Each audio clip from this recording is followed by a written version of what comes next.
All right, yeah, so this is going to be a continuation from the video I just posted up, which was entitled As It Is Written.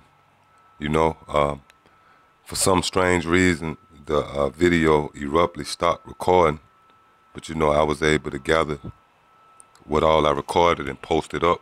You know, Satan being Satan, you know, trying to hinder this word. Nevertheless, you know, I'm back to just continue the lesson, all right?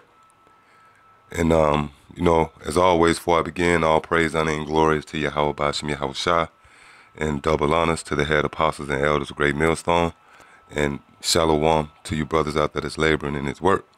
Yeah, so just continuing on, you know, and continuing in that theme of pretty much exposing the so-called white man for who he really is, man, according to what the scriptures got to say, all right?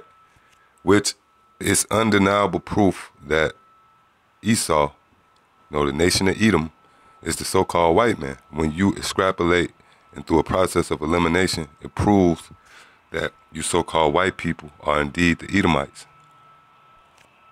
You know, you might hide behind any uniform you want, you know, because you got these so-called white people who call themselves British and Americans, Swedish, you know, Germans and Russians.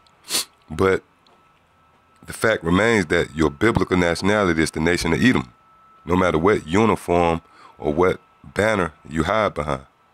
All right, you are all of your forefather Esau, which even goes back further than that. It goes back to Cain, and even preceding Cain was the serpent in the garden, which the serpent wasn't an actual serpent. That was a metaphor, you know. The serpent was the so-called white man before he lost his pigment, all right? He actually lost his pigmentation when he was born as Esau, all right? And again, the higher-ups and those who have control of the media and what information comes out, you know, they got the power to, you know, muzzle, you know, put a gag, so to speak, on whatever information they want to come out or not. They put a lot of time, money, and resources into hiding who Esau is, man. Like I mentioned in the first video, they do all these movies on these period pieces, biblical movies, which again, the so-called Jews, they run Hollywood, man. But you'll never hear them make a peep out of Jacob and Esau, all right? They stay away from that, and there's a method to that. Again, they don't want to be associated with that stigma, all right? But we're in a time where the Heavenly Father is raising up his prophets, and we are turning everything right side up. We bringing out the truth. We shedding light on all the lies that's been pushed and perpetuated through the so-called white man. Matter of fact, before we dive into this lesson, I want to get a quick precept in the book of Matthew, the 10th chapter. In the 26th verse, it says, "Fear them not, therefore, for there is nothing covered that shall not be revealed, and hid that shall not be known." Yeah, so there's nothing that this devil has covered up that's not going to be known, man, or revealed. And we're in those times. And the main thing he's covering up is his identity, who he is, man. One of the prophecies concerning the so-called white man and his forefather, Cain, was he was going to be a fugitive, all right? And when you think of fugitives, they get pulled over by the cops. You know, they on the run. What the first thing they do? What's their first reaction, man? They get a cop an alias name. And that's what you see the so-called white man doing, man. They're not going to come out and tell you we the Edomites, because then the world will know that these are the people who the Lord have an indignation with forever, all right? So we're in a time where truth is prevailing. Matter of fact, let me get another quick precept. 2nd Ezra, the 6th chapter, in the 28th verse. It says, "As for faith, it shall flourish. Corruption shall be overcome." Yeah, and the corruption, it comes in the form of the so-called white man. That's being overcome, all right? "And the truth, which have been so long without fruit, shall be declared." And we're in those times where you have men that's rising up and they declaring the truth, which have been so long without fruit. And why had the truth been so long without fruit? Because the devil, the so-called white man, been in power. And he's not going to push the truth, man. If anything, he's going to be adverse to the truth. So, continuing where I left off, all right, in the first video, Genesis, the 25th chapter, in the 27th verse, and the boys grew, and Esau was a cunning hunter, a man of the field, and Jacob was a plain man dwelling in tents. See?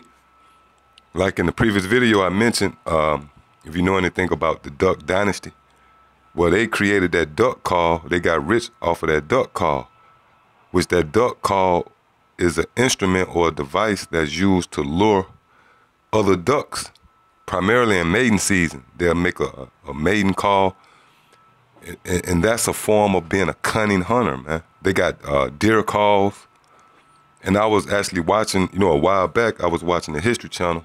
It's a show that come on, Modern Marvels, talking about inventions of the 21st century. And they actually got replicas of deers and ducks, mechanical ducks and deers that move just like an actual deer or a duck. And they use this to lure other animals in so they can kill them, man. Well, that's a form of being a cunning hunter, all right? So that's, again, another strike, This is, you have to actually entertain this thought. This is undeniable proof, man. Especially when you extrapolate and use the process of elimination, man. No other nation can line up with this, all right? So reading on, verse 28, it says, and Isaac loved Esau because he did eat of his venison, but Rebekah loved Jacob. And Jacob sighed pottage, and Esau came from the field, and he was faint.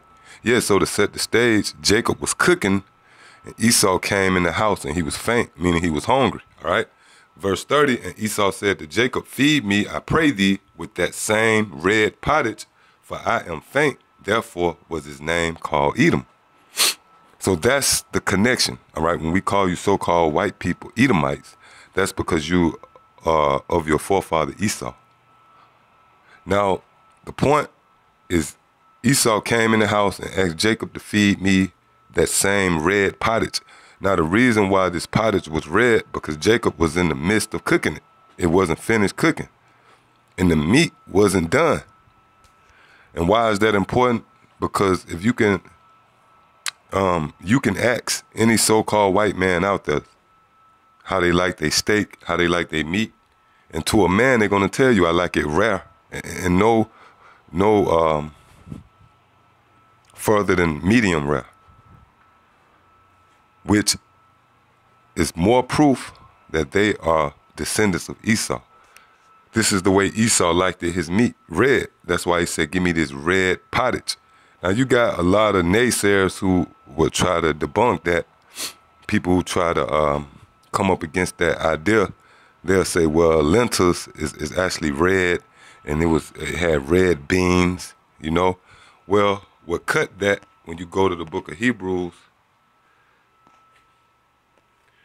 You go to the book of Hebrews, the 12th chapter, in the 16th verse. It says, lest there be any fornicator or profane person as Esau, who for one morsel of meat sold his birthright.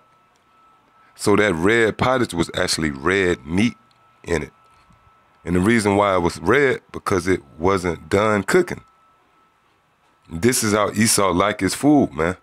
All right? You watch these commercials, they might show a commercial of somebody cutting a steak, and you see the blood dripping out. And our people, they just gloss over that. You probably looked at that, well, that's just coincidence. That's just the way they like their meat.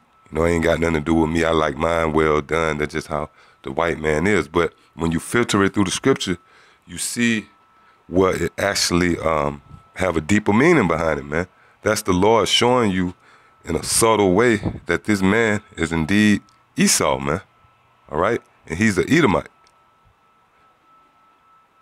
All right? So, I just wanted to finish up from where I left off in the last video, Lord will, I might revisit this because, we're in the time, man. We're in a time where this devil it had to be revealed, and more so for our people to wake up and understand that you do have enemies, man. And the Lord don't love everybody, man. All right? The nation of Israel have always and will continue to have enemies. You read Psalms that I advise you, you know, or I recommend you to read Psalms, the 83rd chapter. And it gives you a list of the enemies of the nation of Israel. And who is conveniently at the top of that list? The nation of Edom, man. The so-called white man. And you see it today, all right? So, yeah, I hope this was edifying. Until the next time I say shalom.